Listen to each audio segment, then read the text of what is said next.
মুশফিকুর শান্তর শতরান শুরুর ধাক্কা সামলে শ্রীলঙ্কার বিরুদ্ধে পাল্টা লড়াই বাংলাদেশের।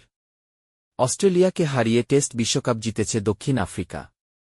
সেই রেশ কাটতে না কাটতেই শুরু হয়ে গেল 2025-27 বিশ্ব টেস্ট চ্যাম্পিয়নশিপ চক্র। প্রথম ম্যাচে মুখোমুখি শ্রীলঙ্কা-বাংলাদেশ। মুশফিকুর রহিম এবং নাজমুল হোসেন শান্তর জোড়া শতরানের সুবাদে ভালো জায়গায় বাংলাদেশ। শ্রীলঙ্কার বিরুদ্ধে প্রথম টেস্টের প্রথম দিনের খেলার শেষে বাংলাদেশের রান 3 উইকেটে 292। টস জিতে প্রথমে ব্যাট করার সিদ্ধান্ত নেয় বাংলাদেশ। শুরুটা অবশ্য ভালো হয়নি। 45 রানে 3 উইকেট হারিয়ে চাপে পড়ে যায় তারা।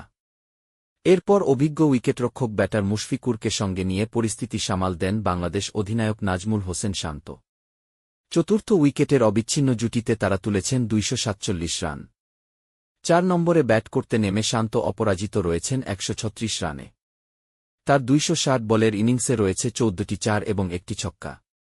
টেস্ট ক্রিকেটে নিজের ষষ্ঠ শতরান করলেন বাংলাদেশের অধিনায়ক। অন্য প্রান্তে 105 রান করে খেলছেন মুশফিকুর রহিম। তার 186 বলের ইনিংসে আছে 5টি 4। এর আগে বাংলাদেশের প্রথম 3 ব্যাটার অবশ্য প্রত্যাশা অনুযায়ী পারফর্ম করতে পারেননি।